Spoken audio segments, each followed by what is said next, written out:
Hello, regarde, je tiens le micro, comme ça tout va bien se passer pour cette vidéo. Alors, nous sommes toujours dans Exode et j'ai encore deux messages tirés du Saint-Esprit.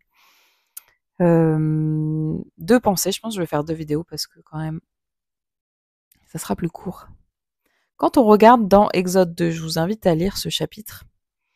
On est sur Moïse qui a, en voulant prendre la défense de ses frères hébreux, qui a tué un Égyptien qui le maltraitait. Et en fait, bon, vous voyez l'histoire, l'affaire s'est ébruitée, le pharaon en voulait à la vie de Moïse. Et donc Moïse a fui. Il est parti, dans le pays de Madian. Et là-bas, il a rencontré les 7 filles du prêtre de Madian. Et donc du coup, il les a aidées et à telle sorte que il est devenu le héros de cet homme, du père de ces femmes là, donc de Jéthro, il s'appelle. Au tel point que quand même, quand on regarde l'histoire de Moïse, il est passé de sa fuite, où il a fui le pays d'Égypte après avoir assassiné quelqu'un, quand même, où il se retrouve le héros d'une famille entière, à tel point que il se retrouve à épouser la fille de cet inconnu, en fait, de cette personne qui il y a quelques jours était personne, en fait.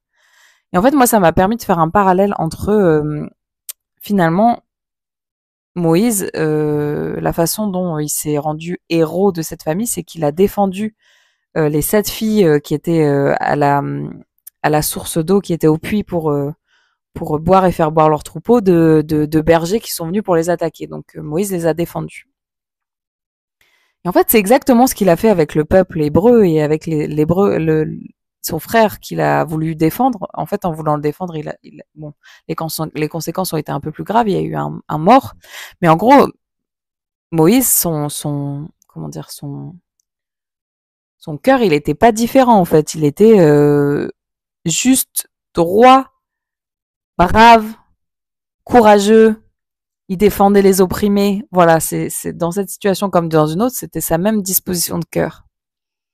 Sachant que dans la première situation, en fait, Moïse, il venait de grandir élevé par la fille du pharaon, donc il a grandi en tant qu'Égyptien, mais quand même sa soif de justice pour les opprimés, elle a fait qu'il a tué quelqu'un, en fait. Je pense pas que ça a été sa volonté, bref. Et en fait, la seule chose qui diffère dans cette histoire, c'est la réaction des gens autour. Donc c'est-à-dire que là, dans la situation, désolé, maintenant c'est la caméra qui se secoue parce que mon chat monte et descend de cette table. On va y arriver à faire des vidéos qui ressemblent à quelque chose, ne vous inquiétez pas. Tout ça pour dire qu'en fait, ce qui a changé, c'est la position de l'entourage. Donc ça veut dire que les Israélites, ils se sont placés en tant que victimes, en mode c'est bon Moïse, tu vas pas, tu te prends pour qui, t'es pas notre chef. Voilà, ils ont été dans l'ingratitude. Ils n'ont pas été en mode waouh, le fils de la fille du pharaon, il nous a défendus à tel point qu'il a tué l'un des siens pour sauver l'un des nôtres. Enfin, ils ont été dans une ingratitude complète, égoïste. Bref, versus ce prêtre qui ne connaît pas, qui ne connaît l'expression Moïse ni d'Adam ni d'Ève, qui ne se fie pas à sa réputation passée, qui ne cherche même pas à savoir son casier judiciaire en mode attends, t'es égyptien et qu'est-ce que tu fais là en fait? Non, le mec il lui a fait confiance, il a vu la disposition de cœur de Moïse et il a dit bah épouse ma fille quoi.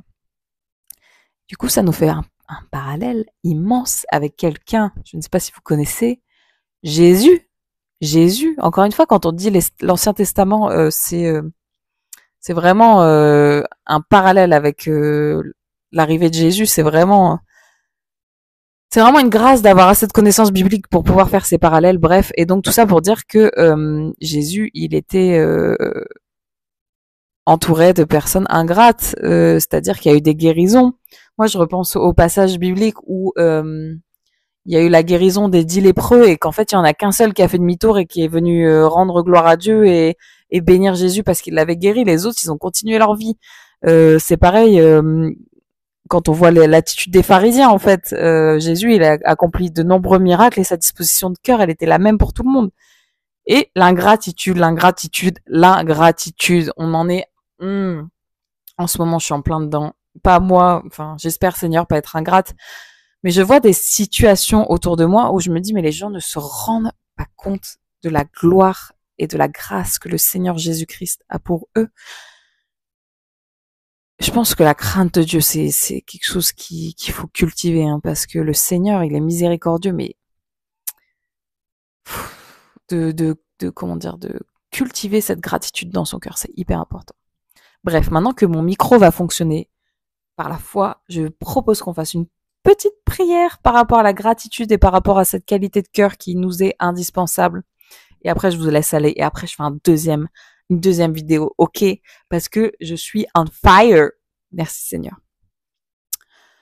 Merci mon Père pour ta grâce, merci pour les personnes qui regardent cette vidéo. Seigneur, je te prie que tu nous permettes de cultiver cette gratitude. Seigneur, que nous soyons capables de te reconnaître dans les détails, que nous soyons capables de te rendre grâce, de te remercier pour le souffle de vie que tu nous accordes, Seigneur, même si on est malade, même si on est fatigué, même si il y a X ou Y choses qui vont pas dans nos vies. Seigneur, permets-nous de nous concentrer sur toutes les choses bonnes que tu nous donnes, Seigneur. Si on a un toit sur la tête, si on a des amis à qui parler, si on a de quoi manger, Seigneur, de quoi boire, de quoi se réchauffer, des vêtements pour nous tenir chaud, c'est qu'on est vraiment déjà plus riche que tellement de gens, Seigneur. Et encore plus, on est riche parce qu'on a le Saint-Esprit qui vit en nous, Seigneur, et qu'on te connaît, Jésus. Que toute la gloire te revienne. Merci pour la vie de mes frères et sœurs, et je te prie que tu remplisses leur cœur de cette soif de gratitude, cette soif de chanter tes louanges, Seigneur, parce que tu es le même hier, aujourd'hui et demain. Sois béni. Dans le nom de Jésus, j'ai prié. Amen. Soyez bénis et soyez dans la gratitude.